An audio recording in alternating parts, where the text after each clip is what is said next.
Ladies and gentlemen, I want to introduce the next president of the United States, Donald J. Trump. From Detroit down to Houston.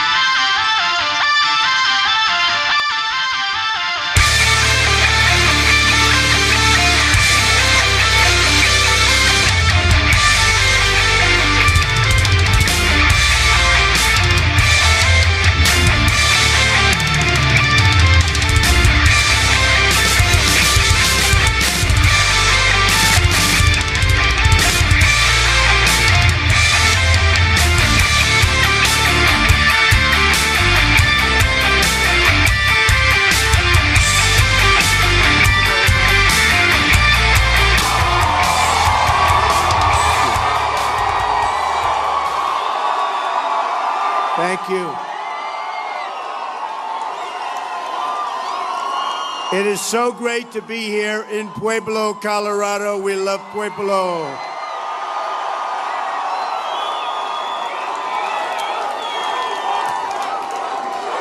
And those two gentlemen are amazing men, and I want to thank them for being with us. You know, Pueblo is called home of the heroes. Did you know that? Because of your proud tradition of military service. Pueblo's the home of 4 Medal of Honor recipients, and I just got the endorsement of 19 altogether, 19. So when you have 19, that's pretty good. But you have 4, which is amazing, and as President Eisenhower said, there must be something in the water out here in Pueblo, because all of you guys turn out to be heroes. What's going on? What's going on? Is there something in the water? Give me some of that water. Colorado is home to 6 military bases. We're going to eliminate the defense sequester and rebuild our military. We're going to strengthen it. We're going to make it truly, truly strong again. Another great Colorado legacy is hunting and fishing. My sons know that very well. They're here all the time. We're going to conserve your land for the future generations, and we're going to save your Second Amendment, which is under siege.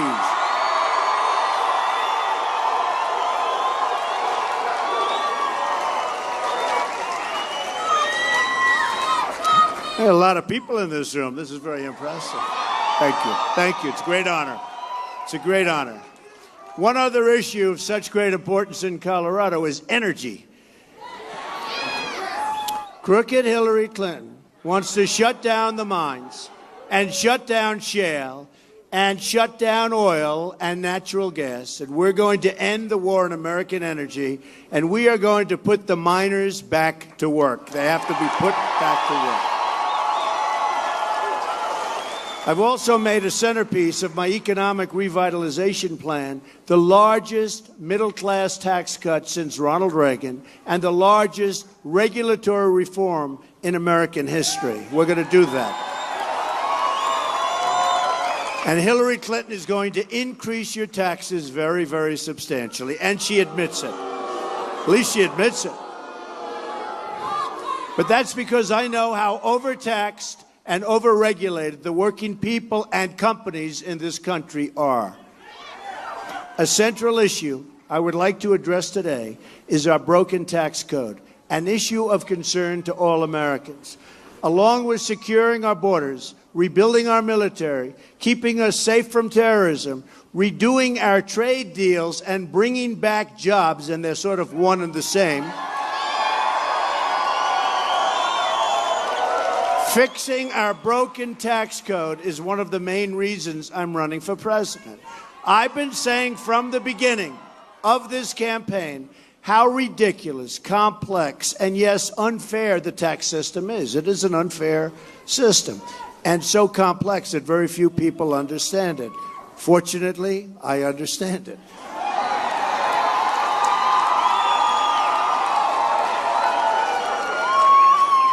This is not the fault of the IRS, but the political class that is owned outright by the special interests and lobbyists, believe me. It's these politicians who wrote the tax code and who are constantly adding, revising, and changing an already overcomplicated set of laws, all at the behest of their favored donors and special interests who want certain provisions put in, and they won't take no for an answer.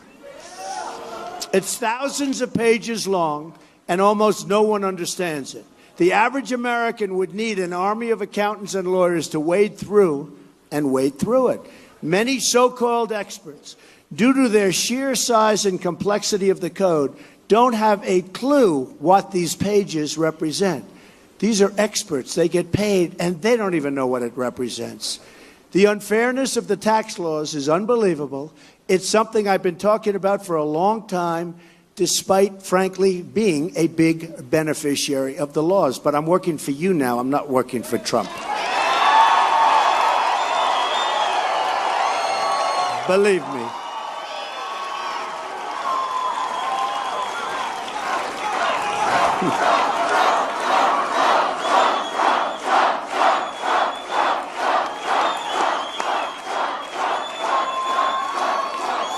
I understand the tax laws better than almost anyone, which is why I am one who can truly fix them. I understand it. I get it. And that is what I commit to do. We want fairness. We want money brought in, and we want money to be spent when it goes out, because they spend our tax dollars so unfairly and unwisely. Remember that.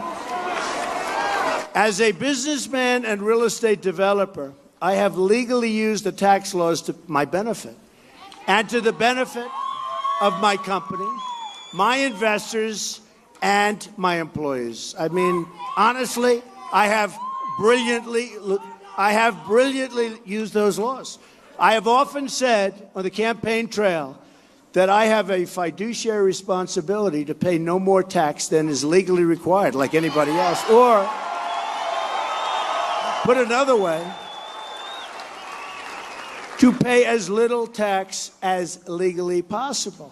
And I must tell you, I hate the way they spend our tax dollars. And believe me, that makes a difference. As a major real estate developer in this country and throughout the world, I face enormous taxes: city taxes, state taxes, sales taxes, excise taxes, employee taxes, federal taxes, VAT taxes, different countries. It's my job to minimize the overall tax burden to the greatest extent possible, which allows me to reinvest in neighborhoods, in workers, and build amazing properties which fuel tremendous growth in their communities, and always help our great providers of jobs, and we have to help our small businesses. What it's all about. It's what it's all about. The news media is now obsessed with an alleged tax filing from the 1990s at the end of one of the most brutal economic downturns in our country's history. If you remember the early 90s, other than, I would say, 1928, there was nothing even close. The conditions facing real estate developers in that early 90 period were almost as bad as the Great Depression of 1929 and far worse than the Great Recession of 2008, not even close. What had been a booming economy in the era of Ronald Reagan changed dramatically, and the business landscape changed with it.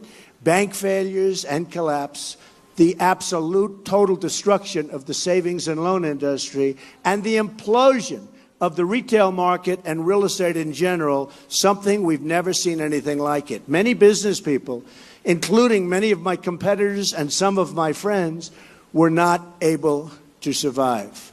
Companies, jobs, and opportunities were lost, and lives were destroyed as tens of thousands of people were put out of work.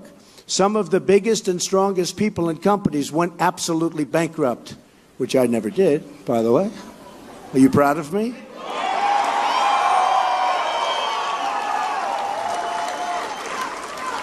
Would have loved to use that card, but I just didn't want to do it. Thank you. Yet today, my company is bigger, stronger, far greater assets than it's ever had before, more premium properties.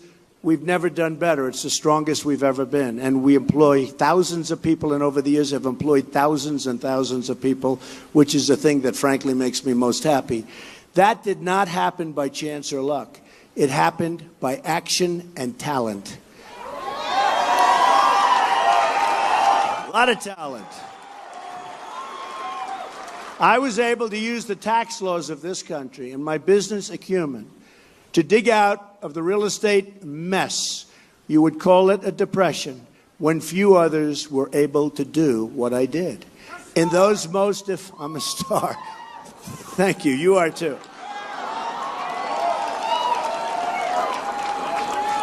Oh, they were amazing times. In those most difficult times, when so many had their backs to the wall, I reached within myself and delivered for my company, my employees, my family, and the communities where my properties existed, and I really delivered. Those who spend their entire lives within the confines of government work and who know virtually nothing of business fail to understand the skill, dedication, the sheer grit it takes for a company to climb out of an economic depression of the scale we had in the early 90s.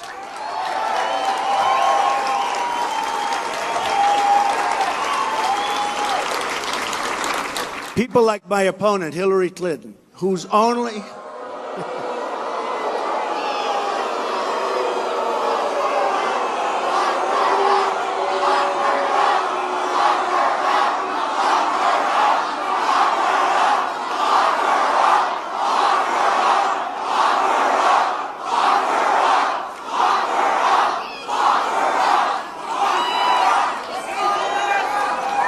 Folks, let's win on November 8th. Okay, let's just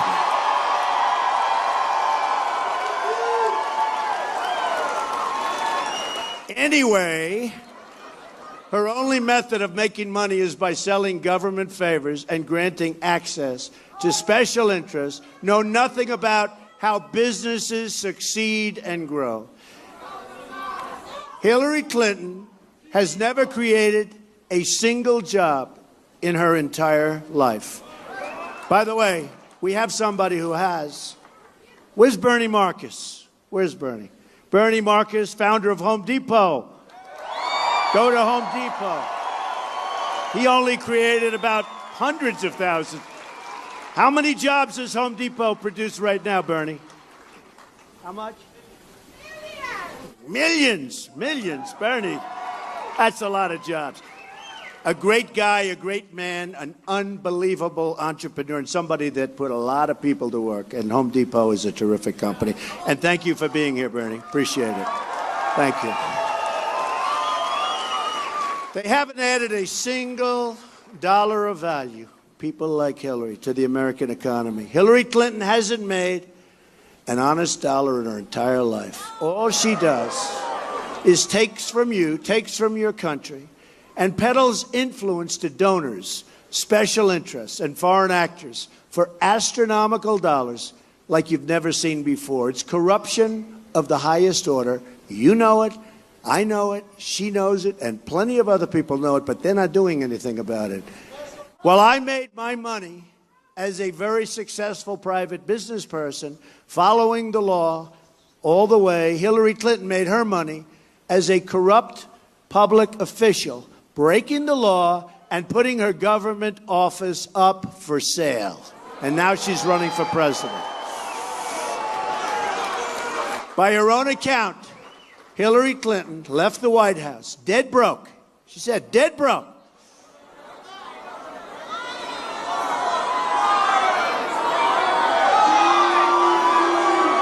And then, remember, she became a senator for New York, did nothing. Remember the job she was going to produce? She never produced them. And then she became Secretary of State. And now, she and her husband have made more than $200 million without building a company or creating a single thing of value. During the early 90s, as companies went absolutely bust, they were collapsing all over the place, left and right, the media and powers that be said, Donald Trump, he could never, ever make it back. Oh, I remember those stories. We were all in so. How many people then were in trouble? Like everybody was in trouble. But they said, and they were so gleeful, he could never make it back. They said I had billions of dollars in borrowing, which is true. and hundreds of millions of dollars in personal guarantees, which is true, and no pathway out, which is false. That was a bad time. That was an ugly time. A lot of people, you'll never hear from them again from that period. But I never had any doubts whatsoever. And most importantly, I never, ever gave up or even thought about giving up.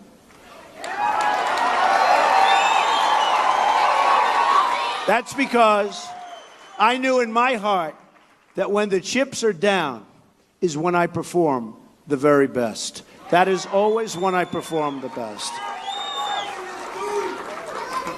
When I make my best decisions, judgments. You remember Bernie saying Hillary Clinton has bad judgment.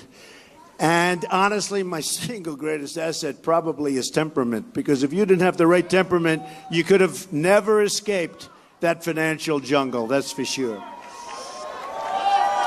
Single greatest asset is my temperament. And I have a temperament for winning. You have to win. We have a temperament, all of us, for winning.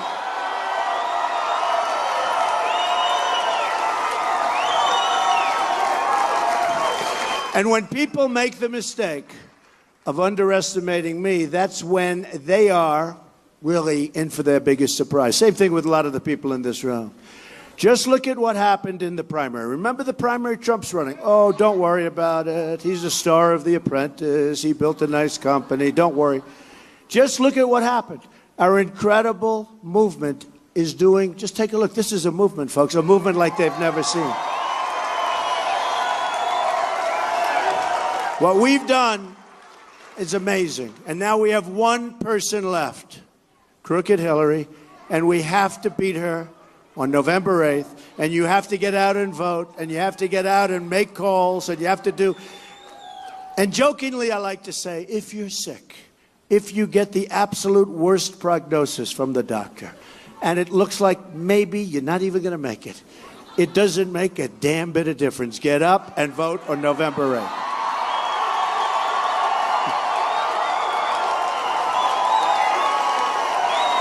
But the reason I never felt endangered, really, and I never did, I never felt endangered during the real estate downturn, I guess I didn't read the stories, was that I knew myself, I knew my business, I knew the financial system, I knew the tax code, and most importantly, I knew how to fight, because that's what you had to do. That was fight.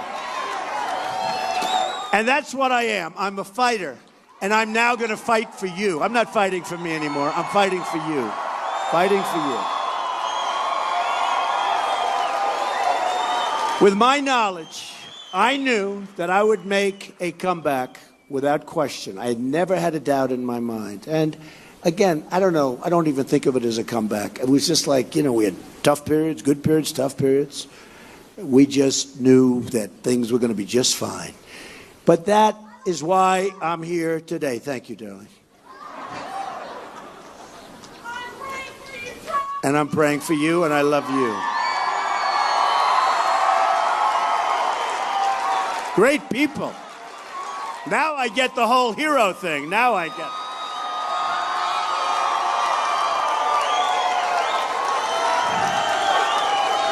But that is why I have left private business to go into public life. If you would have ever told me that I was going to be doing this. Now, had I known I was going to be doing this, I would have commenced with certain television interviews, radio interviews. I would have said things slightly differently.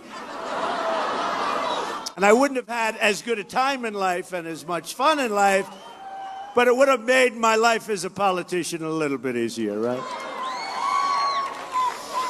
And these people, holier than thou, they never say anything around the breakfast room table, do they? They never do. Bill and Hillary never say anything like this around the breakfast. Can you imagine what they say? Well, they talk about deplorables and irredeemables, right? They talk about that. You're deplorable, you're irredeemable. I think irredeemable might be worse if you think it. Everyone talks about deplorable. These are the greatest people in this room and many other rooms like it. We've seen hundreds of thousands of people These are the greatest people. And really importantly, we're going to make it great for all of the people. It's not my people or people that are voting for me. We're going to make it great for all of our people in this country. But I'm doing this, and I'm doing it for a very specific reason, because I understand our country is in very, very bad shape.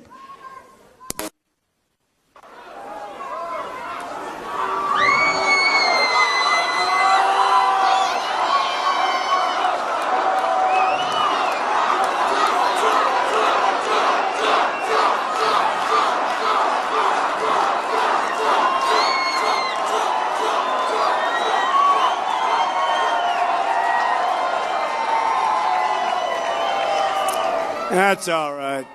Sounds like a nice person.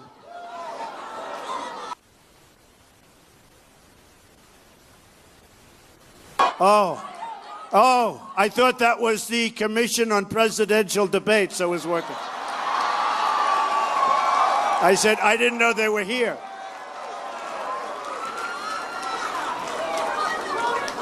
You know, when they were playing with the mic back, forth, I thought that was the commission. That's a beautiful commission. Let's see what happens on Sunday again.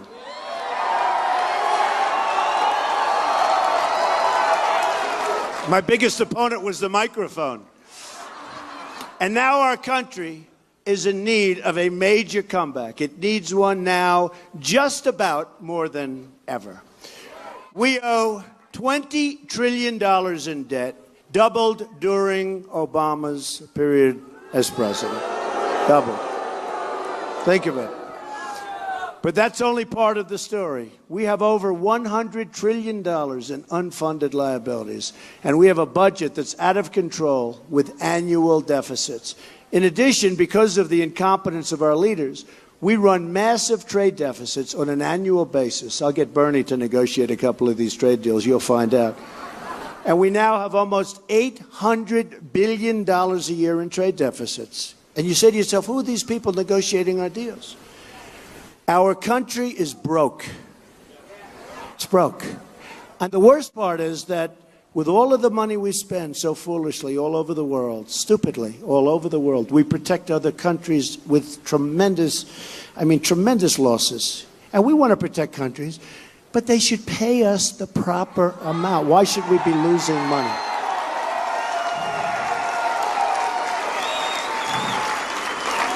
But think of it, with all of the money that we spend, and with $20 trillion in debt, and all of the things we do, and all of the talk, and all of the political nonsense, we have a decaying infrastructure, we have failing schools, we have rising crime, we have a depleted military, our great people, and a depleted military. We have planes that are so old, they go to airplane graveyards to take out parts. They go to museums to take out parts because they don't make the parts anymore. We have an open border. We have an economy that can't create full-time, high-paying jobs because our jobs, our great jobs, many of them have been taken, and we will build the wall. Don't worry, we're going to build the wall. We're going to build the wall. We're going to build the wall. We're going to build the wall. We're going to build the wall. Mexico's going to pay for the wall. They don't know it yet, but they're going to pay for the wall. And you have a tremendous problem right here, but we're going to have drugs stop pouring into our country, destroying our youth, poisoning our people. Poisoning our people. We're a divided nation. And each week, it seems, we're getting more and more divided with race riots on our streets on a monthly basis. Now, somebody said, don't call them race riots, but that's what they are. They're race riots. And it's happening more and more. You looked at Charlotte, a great city where I have property, a great city. You look at different places around our country, St. Louis, Ferguson, Baltimore, Chicago. In Chicago, thousands of shootings, thousands. Since January 1st, 4,000 shootings. Think of it. Since January. This is not the America that was handed down to us, and it's not the America that we want to leave to our children.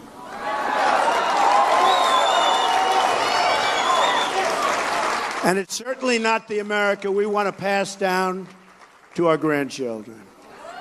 But this is the America we will have if we don't turn things around starting immediately. We don't have much time, folks. We don't have much time. And if we don't win this election, it will never happen again. This opportunity is never going to happen again. What I say is not lost on the American people, because 70% of you believe our country is headed in the wrong direction. And I'm trying to figure out who the other 30% are. I want to meet them. We cannot have another 4 years of Barack Obama, and Hillary Clinton will be worse. She will be worse. We can turn our country around, but if we don't make a change in leadership right now, it'll never happen. The failed political establishment must go. It must go for the sake of your country, your future, and those you love the most.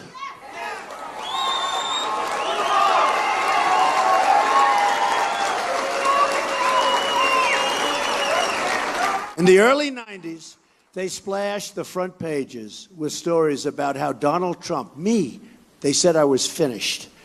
Everybody said that I was done. There were front page articles in the Wall Street Journal and the New York Times, among many others. They were thrilled and delighted.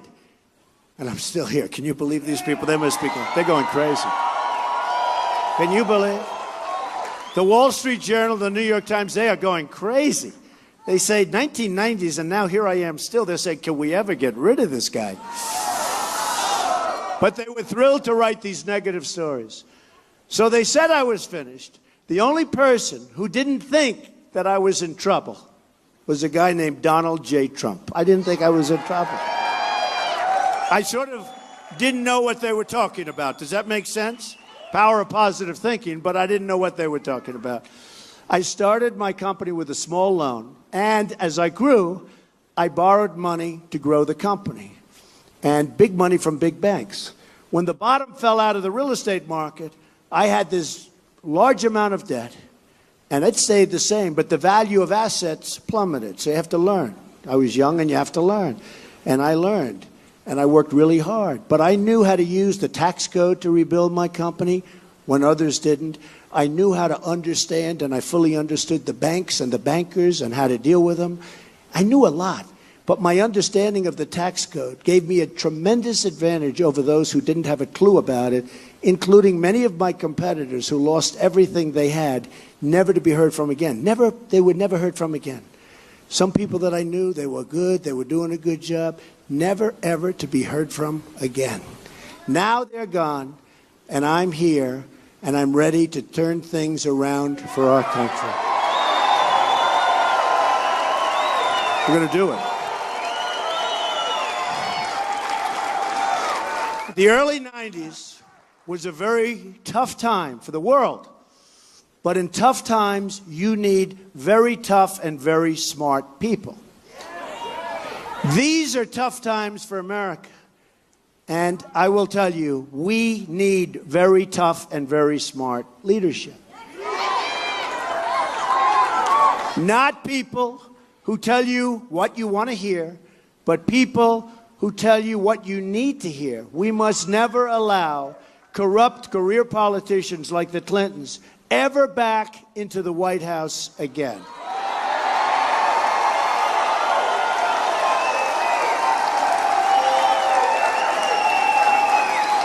These tough times were when I performed my very best.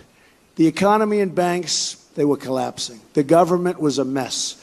But I enjoyed waking up every day to go to battle, and that's what it was. For 3 years, I had an expression in the early 90s, survive till 95 and you'll be okay. And then people copied it, survive till 95. I enjoyed getting up every morning to take on the financial establishment on behalf of my company, my employees, my family, and myself, and win. And that's what we did. I won, and I kept on winning. Till this day, I kept on winning. All you have to do is ask all of the 17 people that we competed against, and you'll ask them how did Trump do? They'll say, he won.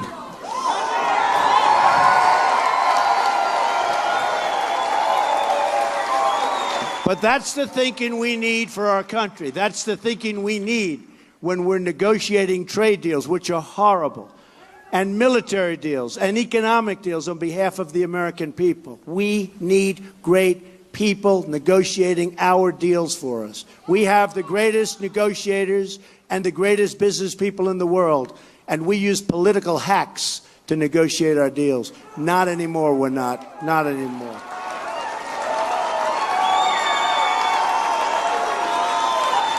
Put me into the boardroom as your representatives, and I promise I will deliver. Hillary Clinton is in it only for herself, her donors, and her special interests. I'm fighting for America. Many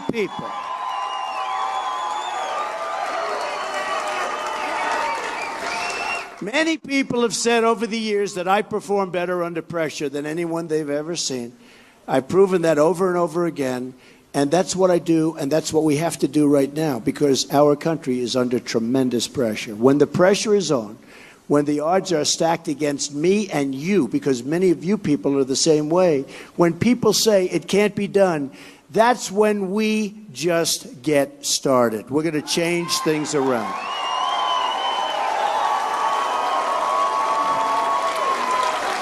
The thing that motivates me the most is when people tell me something is absolutely impossible.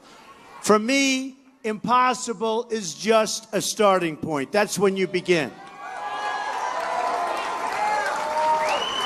And remember, with $20 trillion in debt and $100 trillion in unfunded liabilities, a lot of people say it's impossible. We're sitting on a big, fat, ugly bubble. And Obama doesn't allow our Fed to raise interest rates, because when those interest rates go, you watch what's going to happen. It's going to be very unattractive. He'll be out playing golf someplace. But you know what? They're wrong in what they're doing, and it's unfair to the people, it's unfair to the country, and they're so wrong. From the depths of that terrible real estate depression, I created a company worth billions and billions of dollars and created tens of thousands of jobs. Our company, our employees, we actually remade skylines together, revitalized neighborhoods, rejuvenated communities, and hired thousands and thousands of workers. On November 8th, America's comeback begins, and we need a comeback.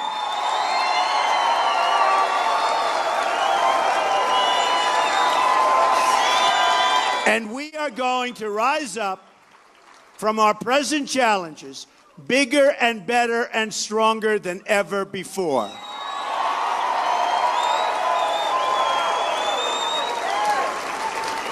A lot of people said, why are you going to Pueblo? I said, number one, I like the state. Number one, everything about Pueblo says winner, including what Dwight Eisenhower said long ago.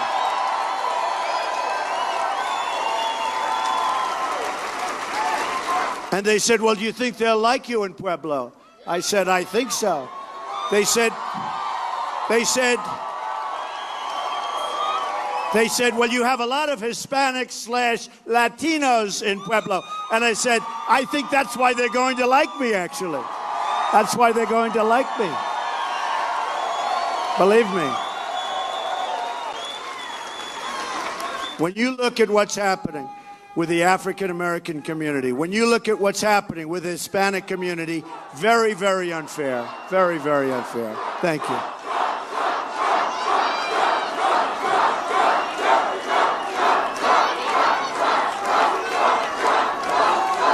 The people here in Pueblo know what it takes to rebuild this country. This is a city with the... Friend or foe? Friend or foe? Well, he's got a very weak voice, so you could let him stay. But just be good, sir. Be nice. Be nice. We all love you. You're on the other side. You know, the Bernie Sanders people had so much more spirit and vim and vigor than the Hillary people.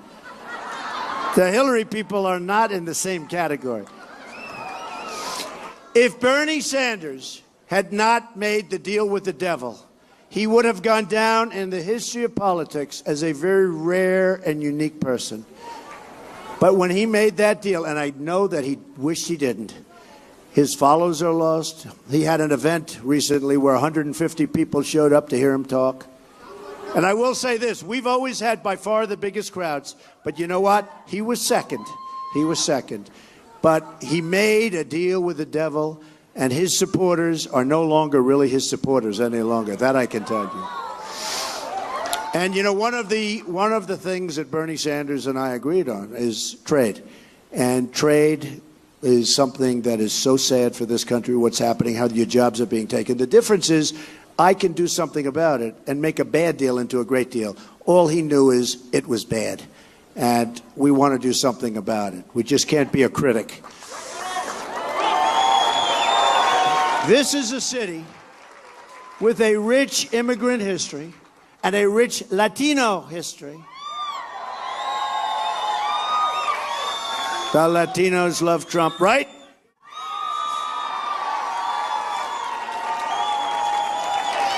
That has contributed so much to this country and to this state. Amazing place. Through the people of Pueblo, thank you, and their families. We've hailed from all regions. They've come from all regions of the world. You are united by this one very important factor. You are all Americans.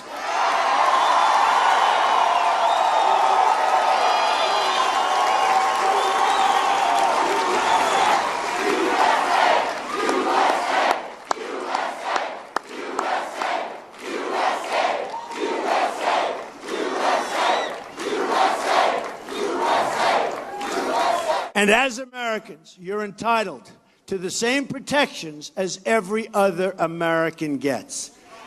Everyone living lawfully inside our borders are entitled to the same things: safe communities, a great education, and access to high-paying jobs and really good jobs.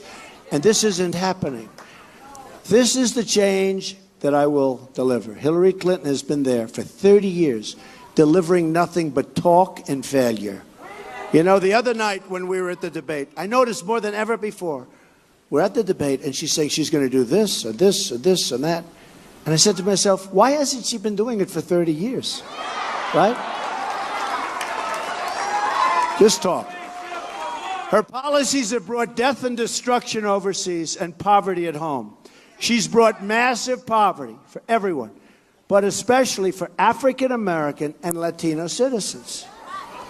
She comes in, tries to get their vote, although I must tell you, the enthusiasm for her is very small. Don King, the great boxing promoter who endorsed me, said, Donald, the African Americans, Donald, love you. Don King, Big Don.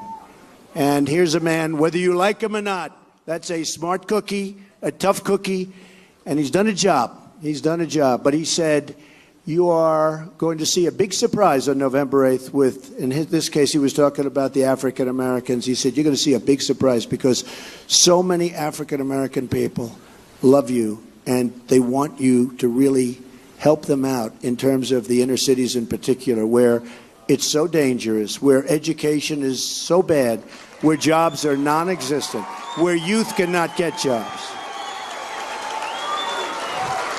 So I want to thank Don King and so many others for their endorsement. We had so many others, so many reverends and pastors.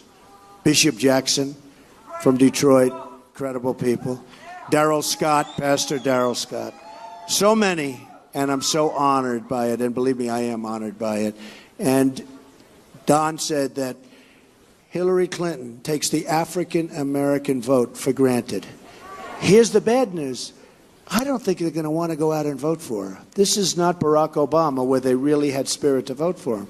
Nobody has spirit. Remember, she called African-American male youth super predators? Who wants to vote for her? She's not going to do the job anyway.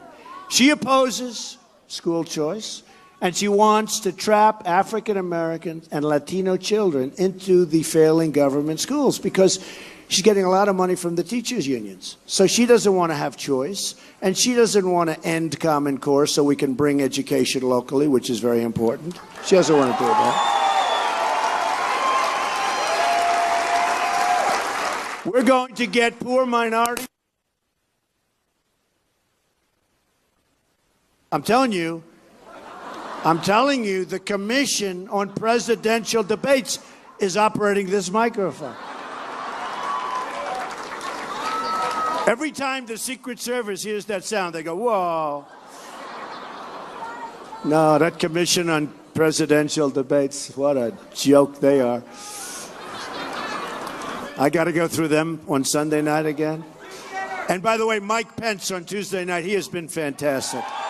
Governor Mike Pence, what a fantastic guy. Tuesday night. We are going to get poor minority children out of failing schools and into the public, private, charter, or magnet school of their choice. It's going to be a big difference. I'll tell you, the Latino children, the African American children, it's going to be some difference, believe me, some difference. Hillary Clinton supports Obamacare and wants to expand it. And Obamacare is an absolute disaster. How much have they raised your premiums in this area? Double. How about triple, quadruple? It's horrible. And it's going to die of its own weight, but we are going to terminate it, and we are going to replace it, and it will be so much better and so much less expensive. Premiums in Colorado are set to go up another 20%. The only way to stop this disaster is to vote for Trump. I'm telling you, vote for Trump. They'll be going down. Hillary Clinton also supports the terrible trade deals like Bill Clinton's NAFTA and China's entry into the World Trade Organization. And next, she wants to support Trans-Pacific Partnership, the deal she calls the gold standard, that she lied to during the debate. She said she never called it the gold standard, and Lester Holt kept questioning me on everything, but he never questioned her on that, right? And it turned out to be a lie. She called it the gold standard. And she will approve it if she gets in, but if she gets in, you people have made one bad mistake, I can tell you. Colorado has lost more than 1 in 7 manufacturing jobs since NAFTA and China deals.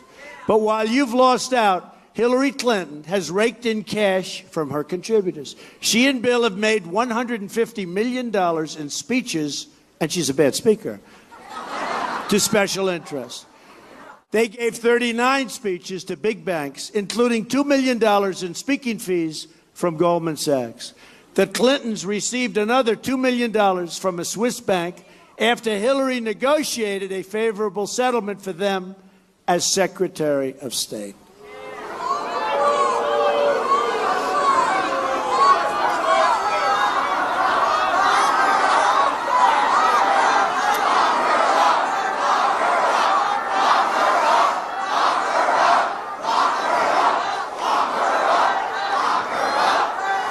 To hide her corruption, Hillary Clinton puts her emails on an illegal secret server open to foreign hacking.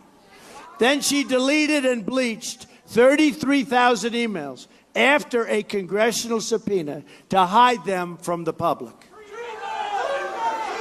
She lies to Congress under oath, and her ringleaders took the Fifth Amendment and got immunity deals. Explain that one. In so many ways, it's worse than Watergate. The investigation of Hillary Clinton was rigged, and it's a shame, and it's one of the saddest things that have ever taken place in our nation. Believe me, what's gone on. We've become a banana republic. You know what? We have. Now today we learned that the FBI made a side deal with Clinton's top aides to destroy their laptops. Did you know this?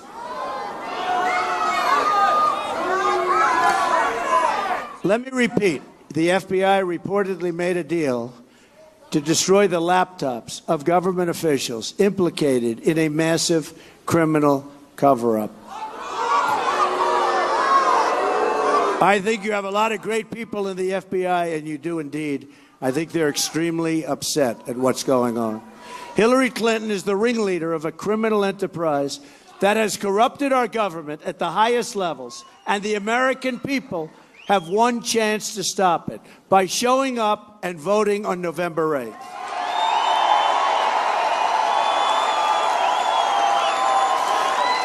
People have had it with the years and decades of Clinton corruption. This is the year the American people say, enough is enough. The Clintons are the sordid past. We are together as a movement, all of us, outside of this area, all over the country. We are the bright future.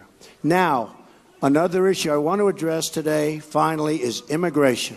As I mentioned, Pueblo is filled with wonderful, hardworking immigrants. It's these hardworking immigrants who stand to lose the most from our open border immigration policy. Illegal immigration and broken visa programs take jobs directly from Latino and Hispanic workers living here lawfully today. You know that. They're taking your jobs. Illegal immigration also brings with it massive crime and massive drugs, including a terrible heroin problem right here in Colorado. You have a big problem. So we're going to build the border wall, and we are not... What?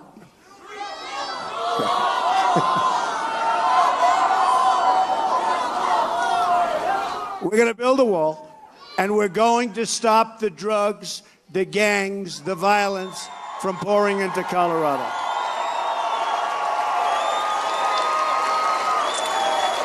We've got a lot of bad people that came in.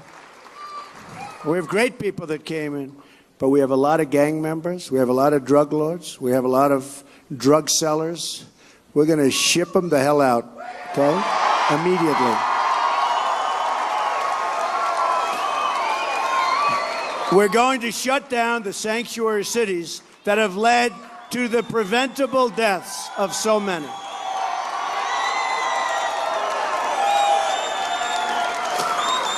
Cases like Kate Steinle, murdered in San Francisco by a 5-time deported illegal immigrant who should never, ever have been here.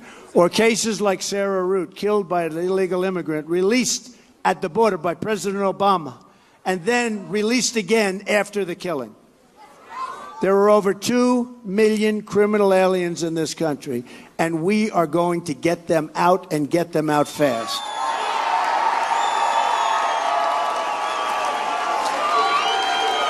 To the cartels, the gangs, the drug dealers, I have a simple message for you. Your days are numbered, and your reign of crime will soon come crashing to an end.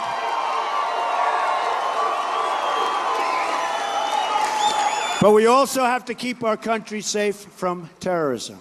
The terrorists who planted the bombs in New York and New Jersey and who carried out the mall stabbing in Minnesota, you all saw that last week, were foreign nationals admitted into our country, as was the mall shooter in Washington.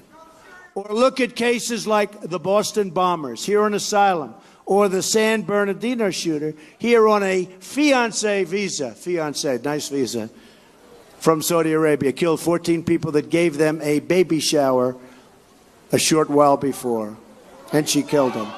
Not only killed them, but many, many, many horribly wounded to this day. Or the Orlando shooter, the son of a Taliban supporter from Afghanistan. Terrorists are infiltrating our country. Now, Hillary Clinton wants a 550% increase in Syrian refugees and countless more refugees from across the Middle East.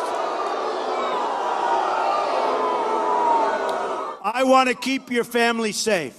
My job is not to represent foreign countries. My job is to represent the citizens of the United States of America. Putting your jobs, your wages, and your security first. America first. Remember that. America first. You are living in the United States today as a lawful resident or a U.S. citizen. I will ensure you have a safe community, rising wages, and secure immigration system, which is what we want. Immigration security is national security. Very important. It's national security. Here are some of the things we will do starting in 2017. We're going to lower your taxes substantially. She's going to raise your taxes. We're going to eliminate every unnecessary regulation. We're going to repeal and replace job-killing Obamacare. We will make child care affordable. We're going to save your Second Amendment, which is under siege.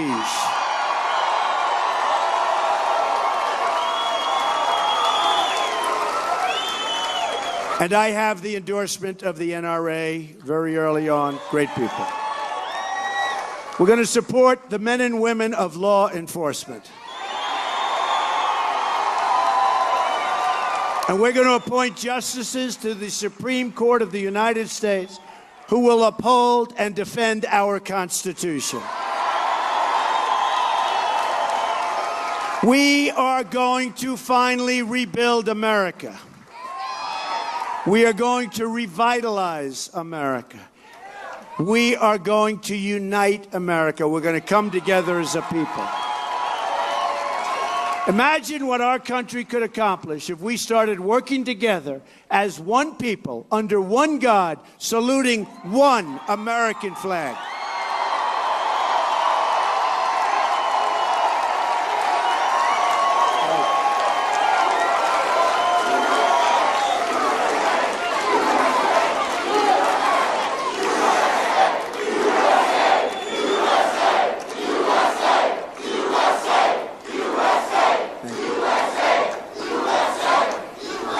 Together, we will make America wealthy again.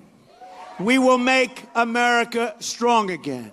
We will make America safe again, and we will make America, like your cap, we will make America great again.